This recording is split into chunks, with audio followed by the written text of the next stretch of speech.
forward to balance and turn the wheel, rightful change shall soothe and heal. I call to thee, O dragon bright, lend us now your ancient might. Hands gripped Caitlyn O'Connell's shoulders and shook her. Get up, damn it. The gruff voice was familiar. Felt right, hearing it in her bedroom, for all of 2 seconds. Then she pried open her eyes, wincing at the overhead light, and stared at Samuel Pierce. Same taut expression, same hard body. Brown hair cut short, freshly shaved, and not a crease in his pale dress shirt or dark trousers. A silk tie ringed his strong neck. Strong lines bracketed his mouth, the corners turned down. He didn't seem particularly happy to be here, which was sort of sad. Once upon a time he'd sworn there was nowhere else he wanted to be more. How'd you get in?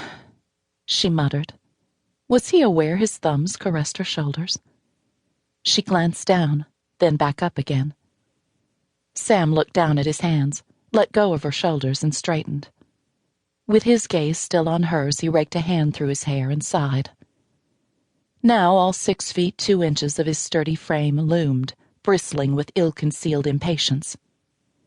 Damn it, Caitlyn, you still have a spare key on top of the doorframe. I told you it wasn't a good idea a long time ago. Anyone can let himself in. Only person ever used it was you, she grumbled, rubbing a hand over her eyes. What time is it? Time to get your ass out of bed. I don't work on your schedule anymore. She glanced at the clock on her nightstand and pulled on a scowl that would have had a lesser man backing up. It's 8 fucking o'clock. Whatever it is can wait. Sweetheart, we can do this the easy way or the hard way. Your choice. Always preferred it hard, she purred, but the sound was a little too raspy for sexy. Cut the crap, Cait. His gaze lifted to the ceiling, and his jaw tightened, a muscle flexing along the hard line. When his eyes locked on her again, for just a moment, something warm but haunted shone in the blue depths. She stared back, wishing he still loved her. But hey, wishes were like elbows. Everybody had 'em. Cait hoped she hadn't drooled, but knew she had bedhead and dark mascara likely rimmed her lower lids.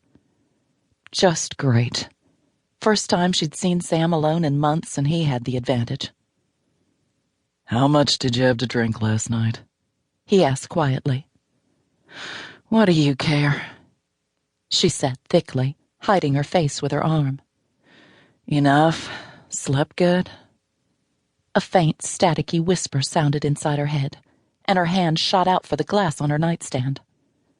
The glass slid out of her fingers before she had a chance to grab tight. No way, babe. I need you sober. Now she was pissed.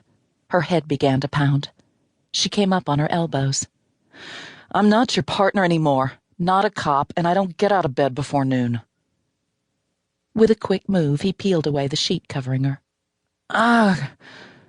She fell back to free an arm to stop him, not sure what he'd see, but hoping that at least her underwear was clean. But he was fast, and the room spun. She opened her mouth to deliver another complaint when she was yanked upright by a grip on her upper arm. Sam, what the hell do you...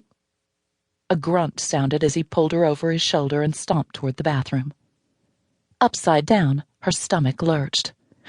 Oh, stop moving, I'm gonna throw up.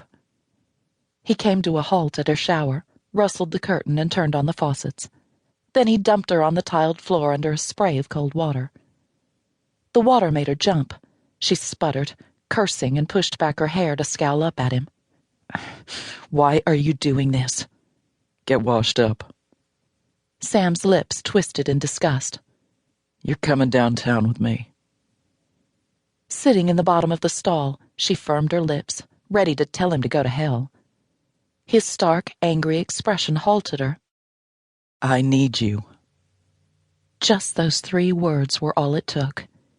She sighed, put her face into the water, and let it sluice over her before gathering her armor around her and giving him a glare. Do you mind? A look came over his face, but before she had a chance to put a name to it, he turned away and stalked back.